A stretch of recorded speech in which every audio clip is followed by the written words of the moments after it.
The crimson sky of Nexus Prime burned like molten copper as explosions painted violent brushstrokes across the horizon. Marcus Kane pressed his back against the twisted remains of what had once been a communications tower, his breath coming in measured intervals despite the chaos erupting around him.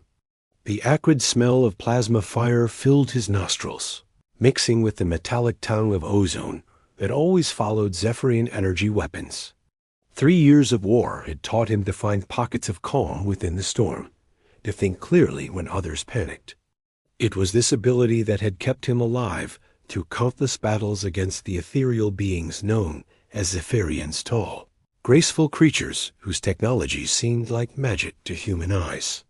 Their cities floated among the clouds, their warriors moved like dancers, and their weapons hummed with an otherworldly resonance that could cut through the strongest human armor.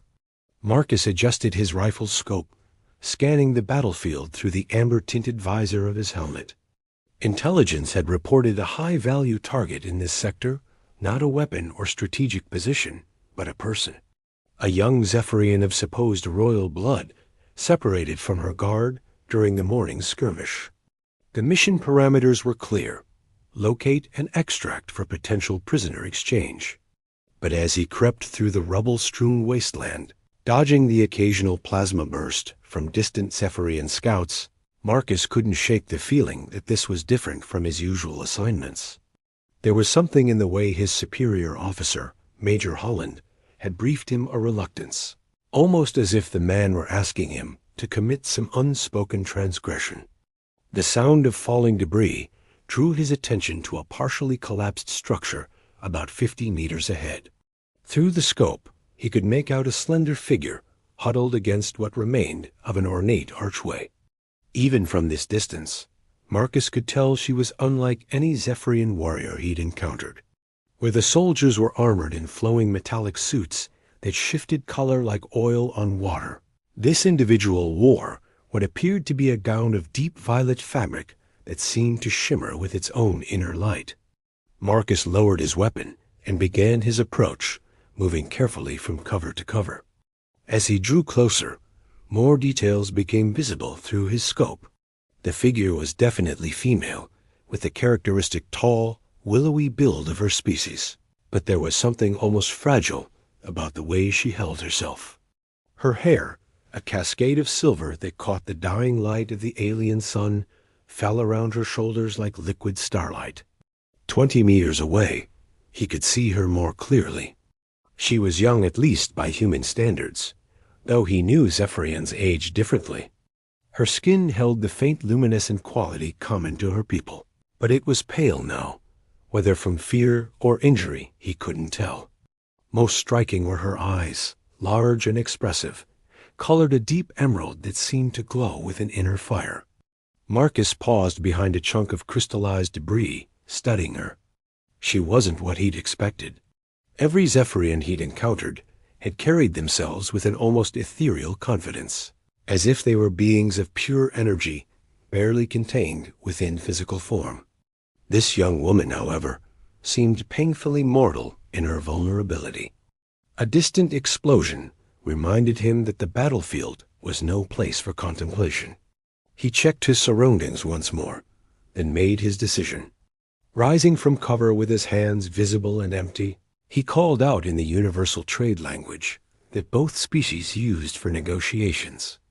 "I mean you no harm," he said, his voice carrying clearly across the space between them. "I'm here to help."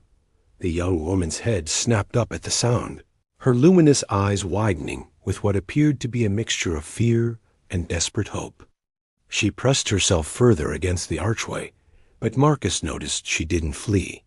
Instead, she seemed to be studying him with the same careful attention he'd given her. "You? You are human," she said, her voice melodious despite the tremor of uncertainty. Her grasp of the trade language was flawless, carrying only the slightest accent that made her words sound like music. "Yes," Marcus replied, taking a slow step forward. "And you're a long way from any Zephyrian forces. This sector isn't safe." Something flickered across her expression, surprise, perhaps, or maybe gratitude.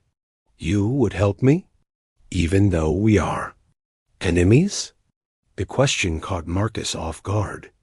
In 3 years of warfare, he'd never stopped to consider individual Zephyrians as anything other than targets or obstacles. They were the enemy, graceful and deadly, but still the enemy. Yet looking at this young woman, scared and alone among the ruins, he found that simple categorization crumbling. "You're not my enemy," he heard himself say, and was surprised to realize he meant it. "You're just someone who needs help."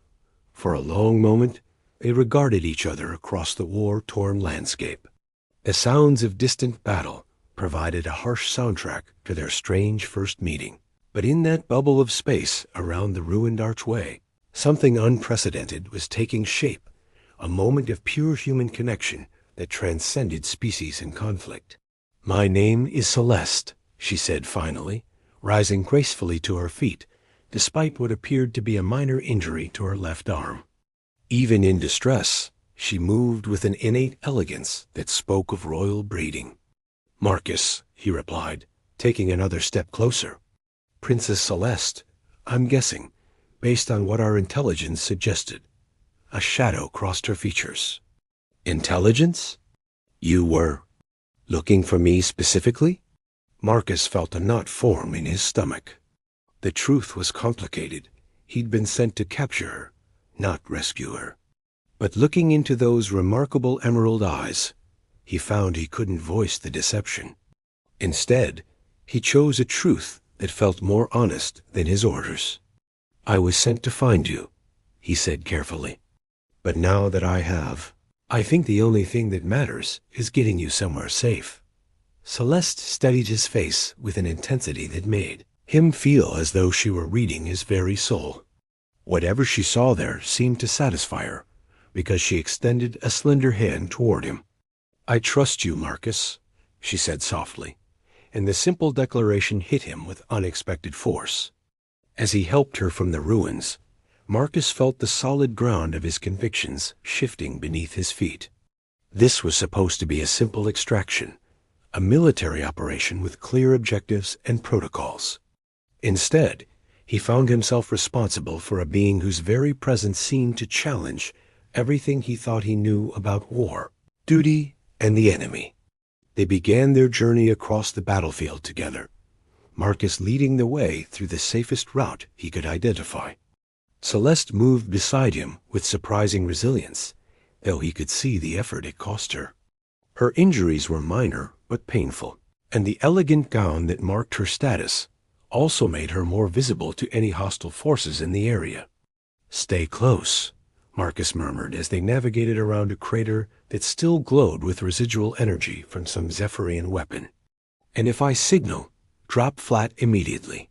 "I understand," Celeste replied, her voice steady despite the circumstances. "Marcus, why are you doing this?" "Helping me, I mean. Your people and mine have been at war for years." The question he'd been dreading finally came. Marcus kept his eyes on the terrain ahead, buying himself time to formulate an answer that wouldn't be a complete lie.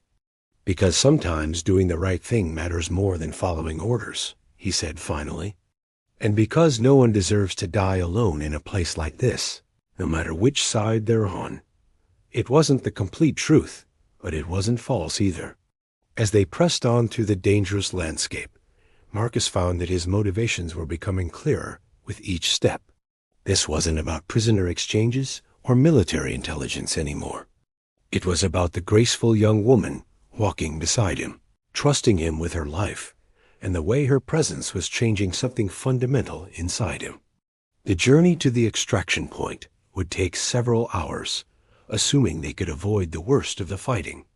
As they moved together through the twilight of an alien world, neither Marcus nor Celeste could have imagined that they were walking toward something far more dangerous than any battlefield. They were walking toward a love that would challenge the very foundations of the war that had brought them together. Behind them, the sky continued to burn, but ahead lay uncertainty, possibility, and the first tentative steps toward a connection that would reshape both their worlds.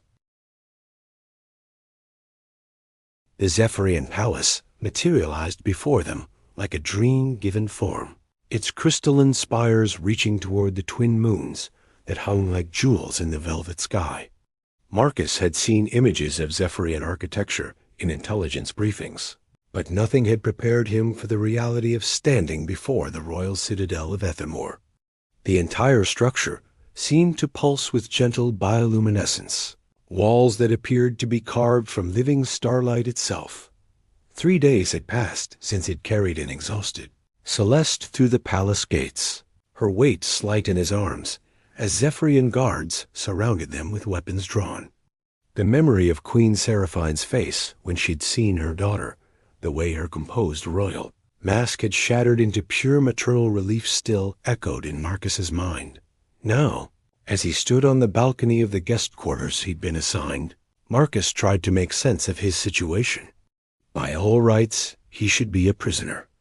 Instead, he found himself treated as an honored guest, free to roam most of the palace grounds, attended by courteous servants who seemed genuinely grateful for his role in Celeste's rescue. Lost in thought again? The melodious voice belonged to Celeste, and Marcus turned to find her approaching across the moonlit balcony. She wore a gown of deep sapphire that seemed to capture and reflect the starlight, making her appear almost ethereal.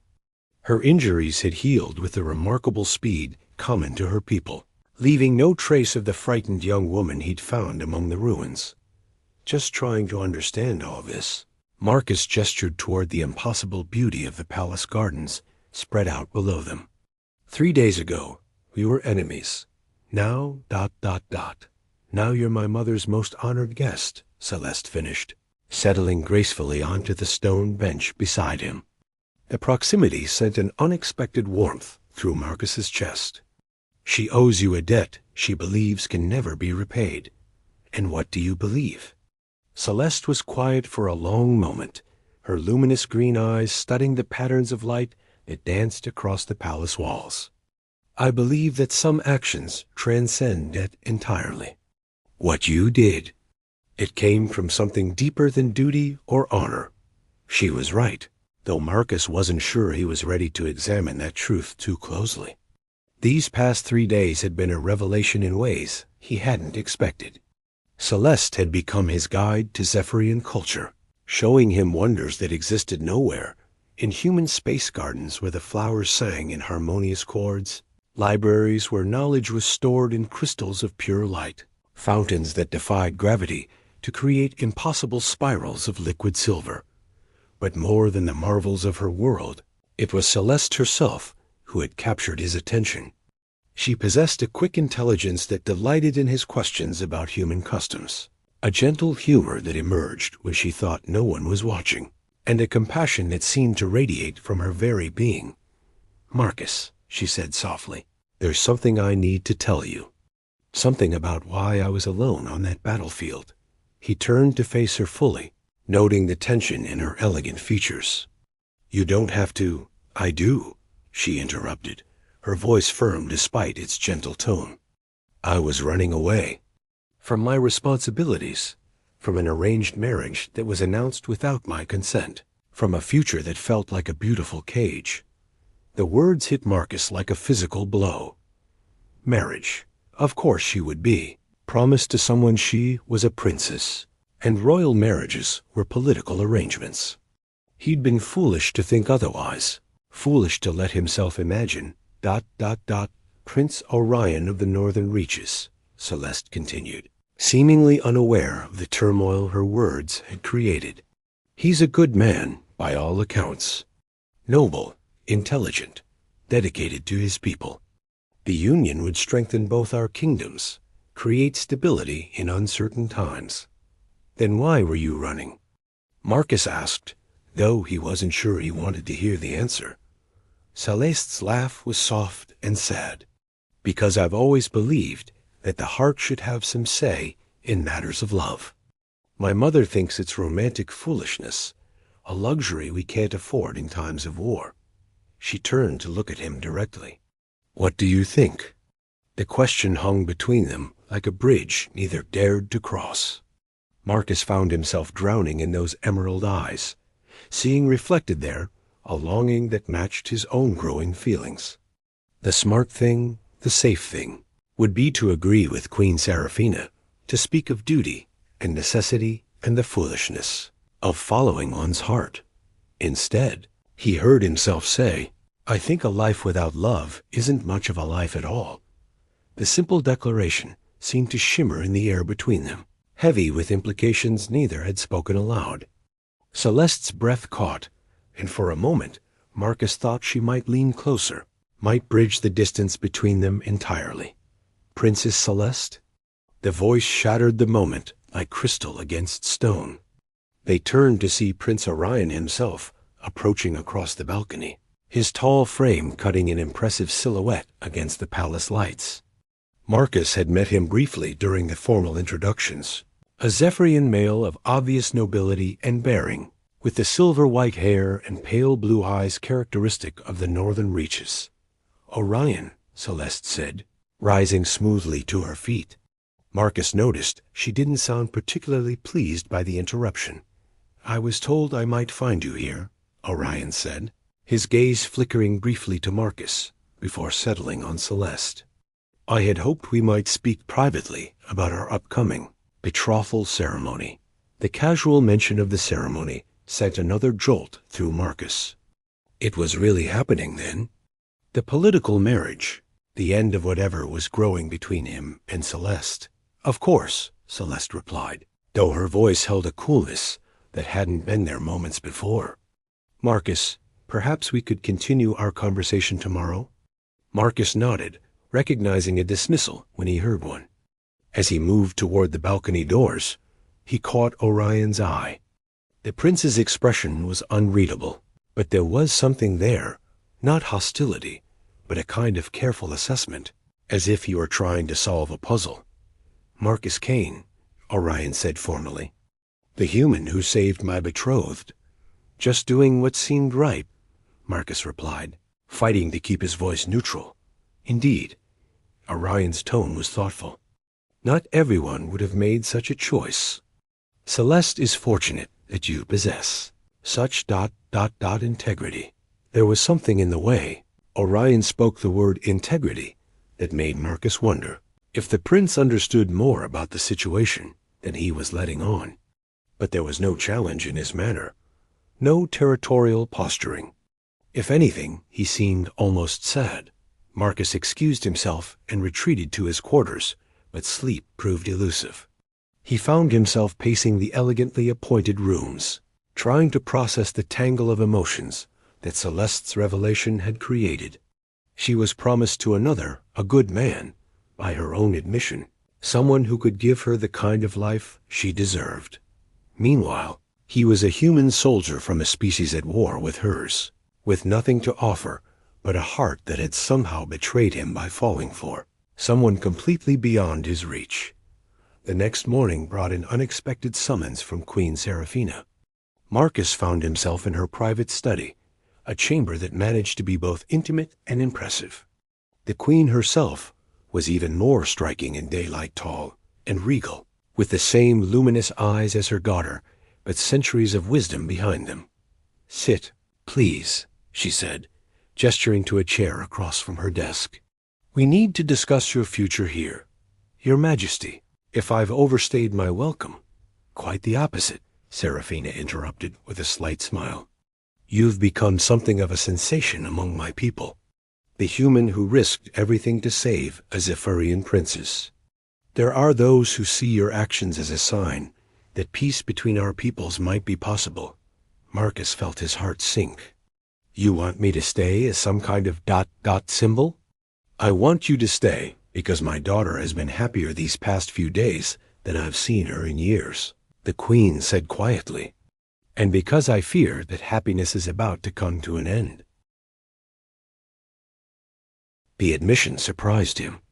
"Your Majesty?" Seraphina leaned back in her chair, suddenly looking every one of her considerable years. "I was young once, Marcus Kane.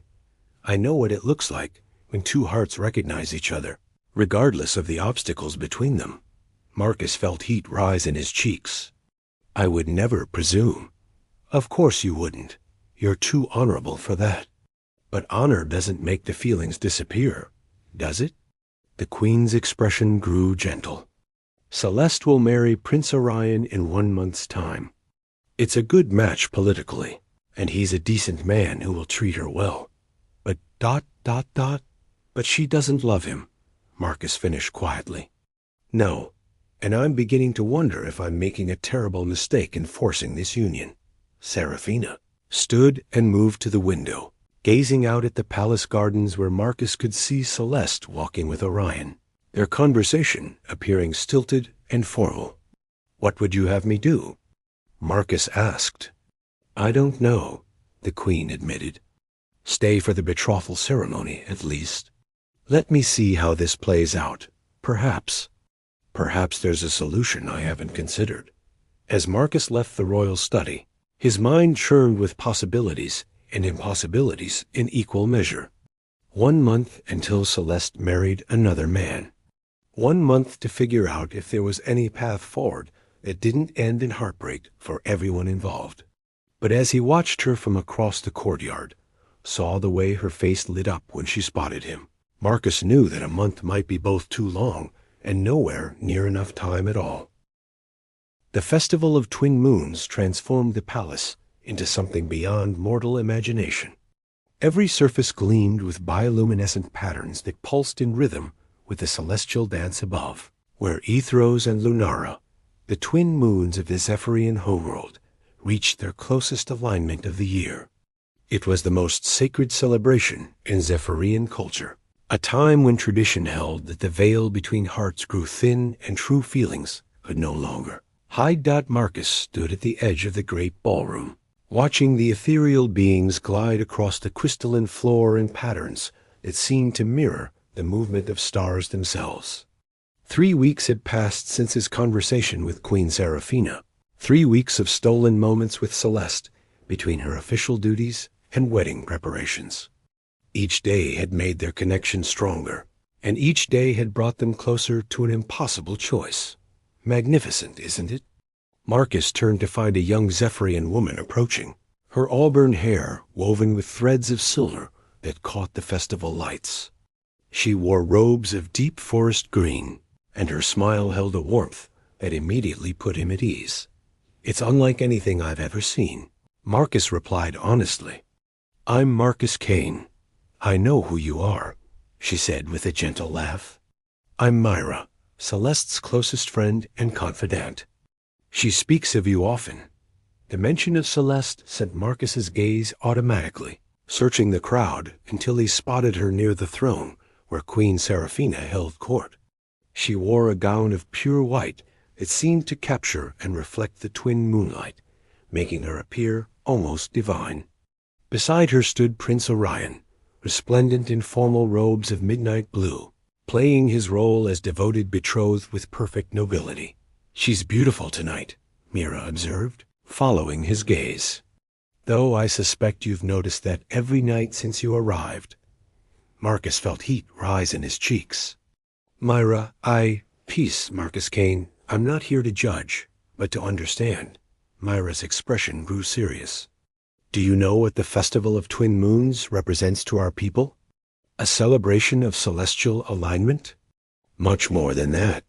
It's said that when Aethros and Lunara dance closest together, the universe itself conspires to reveal truth. Specifically, truths of the heart. Mira gestured toward the dancers. Soon, there will be the ceremony of reflected souls, a ritual dance where partners must move as one, their hearts beating in perfect synchrony. It's single quotes S. revealing. Before Marcus could ask what she meant, a melodious chime filled the air, and Queen Serafina rose from her throne. The assembled crowd fell silent as her voice carried across the vast chamber with the authority of centuries. Children of Ethermore, she began, her words seeming to resonate within each listener's very bones. Tonight the twin moons bless us with their closest embrace. As they dance in perfect harmony above, so too shall we dance below, allowing the ancient ritual to reveal the bonds between souls.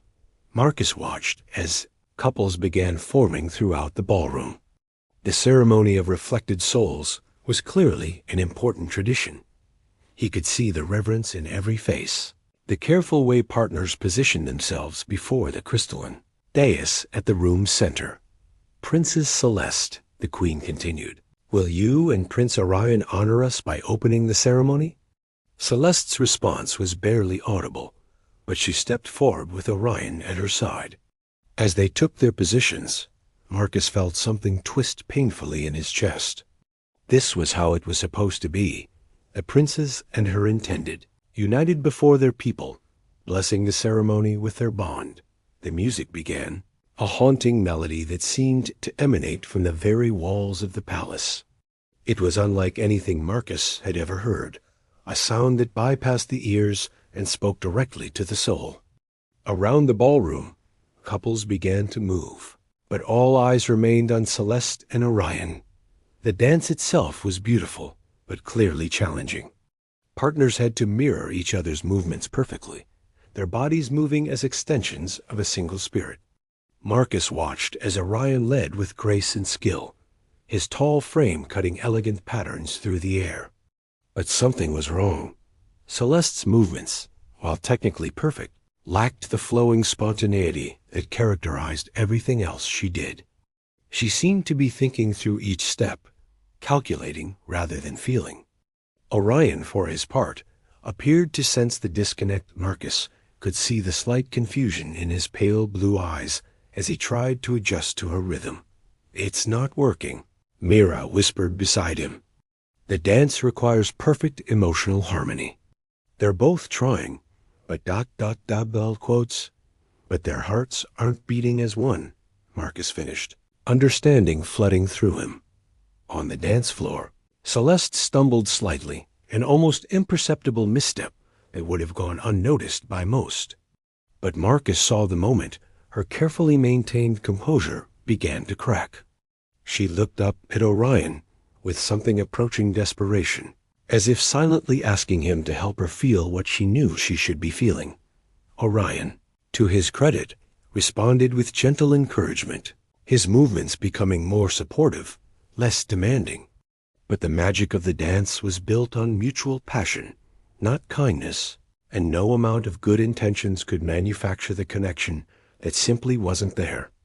"This is painful to watch," Marcus muttered. "For them most of all," Mira agreed. "Marcus, I need to ask you something, and I need you to answer truthfully. Do you love her?" The question hung in the air like a physical thing. Marcus found himself unable to speak, unable to voice what had been growing in his heart for weeks. "Your silence is answer enough," Mira said softly. "And does she love you?" This time Marcus couldn't even manage silence. The admission came out as barely more than a breath. "I think so. God help us both, I think so." On the dance floor, the ceremony was reaching its climax. Other couples had joined the ritual now, their movements flowing in perfect synchronization with their partners. The sight was breathtaking, dozens of pairs moving as unified beings, their love made visible through the ancient dance.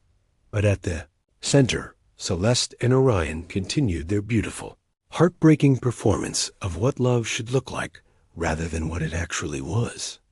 "The ceremony is meant to bless unions," Mira said quietly, "but it also reveals when unions are incorrect." As if summoned by her words, Queen Seraphina appeared beside them. Marcus hadn't seen her approach, and her presence made him straighten instinctively. "Your Majesty," he began, but she silenced him with a raised hand. "Watch my daughter," the Queen commanded, her voice heavy with something Marcus couldn't identify. "Tell me what you see." Marcus forced himself to focus on Celeste's face as she moved through the ritual steps. What he saw there made his heart break. She was trying so hard to feel what she thought she should feel, to be who everyone needed her to be. But beneath the effort, he could see her true self, the woman who had trusted him in the ruins, who had laughed at his questions about human customs, who had looked at him on the balcony with eyes full of longing. "I see someone trying to be something she's not," Marcus said honestly. "And what would she be?" if she could choose freely. The question was a trap, and Marcus knew it. But looking at Celeste, seeing the pain she was trying so hard to hide, he found he didn't care about the consequences. She'd be herself, beautiful, intelligent, compassionate. She'd choose her own path, love who she chose to love, build the life she wanted, rather than the one expected of her. Queen Seraphina was quiet for so long that Marcus wondered if he'd gone too far. When she finally spoke, her voice held a weight that seemed to compress the very air around them. "The ceremony of reflected souls has never lied," she said softly. "In 500 years of tradition, it has revealed every mismatch, blessed every true union, and guided our people toward happiness. What it's revealing tonight." She didn't need to finish. On the dance floor, Celeste had stopped moving entirely. She stood in the center of the crystalline dais, surrounded by couples lost in perfect harmony, and she was crying. Not the delicate tears of a princess, but the broken sobs of a woman whose heart was shattering under the weight of expectation. Orion had stopped as well, his face a mask of dawning understanding and something that looked remarkably like relief. He reached out to comfort her, but Celeste stepped back, shaking her head. "I can't," she said, her voice carrying across the suddenly silent ballroom. "I'm sorry, Orion. I'm so sorry, but I can't." And then she ran. Marcus didn't remember making the decision to follow. One moment he was standing beside Queen Seraphina. The next he was pushing through the crowd of shocked nobles, ignoring the whispers and stares. He found Celeste on the same balcony where they'd shared so many conversations. Her elegant gown spread around her like fallen snow. "Celeste." She looked up at his approach, and Marcus felt his heart break anew at the devastation in her emerald eyes. "I've ruined everything," she whispered. "The ceremony, the alliance, my people's trust in me. All of it." Marcus sat beside her on the stone bench, close enough to feel the warmth radiating from her luminous skin. "You told the truth. That's never a ruin." "The truth?" She laughed bitterly. "The truth is that I'm a selfish girl who values her own happiness over the welfare of her kingdom." "No," Marcus said firmly. "The truth is that you're brave enough to refuse a life that would make you miserable. That you believe love matters, even when it's inconvenient." Celeste turned to face him fully, and in her eyes, Marcus saw everything he'd been afraid to acknowledge. The love that had grown between them despite every obstacle, despite the impossibility of their situation. "Marcus," she began, but he stopped her with a gentle touch to her cheek. "Don't say it," he whispered. "If you say it, everything changes. If you say it, there's no going back." "Maybe I don't want to go back," she replied, leaning into his touch. "Maybe I'm tired of living for everyone else's expectations." The space between them seemed to shimmer with possibility and danger in equal measure. Marcus was acutely aware that they stood at a crossroads, that whatever happened next would reshape not just their lives, but potentially the future of both their peoples. "I love you," Celeste said simply, and with those 3 words, the world shifted on its axis. Marcus closed his eyes, letting the declaration wash over him like starlight. When he opened them again, he saw his own feelings reflected in her luminous gaze. "I love you too," he replied, and sealed their fate with a kiss that tasted of moonlight and impossible dreams. Above them, the twin moons reached their perfect alignment, and for one shining moment, the universe itself seemed to approve of 2 hearts that had found each other across the vast darkness between worlds. But even as they held each other beneath the celestial dance, both knew that love alone wouldn't be enough to overcome the forces arrayed against them. The real test would come with the dawn, when they would have to face a world that had very definite ideas about what was possible between a human soldier and his Zephyrian princess. For now, though, there was only this: the truth finally spoken, 2 souls united under the blessing of the twin moons, and the fragile hope that love might indeed be stronger than the darkness that sought to divide them.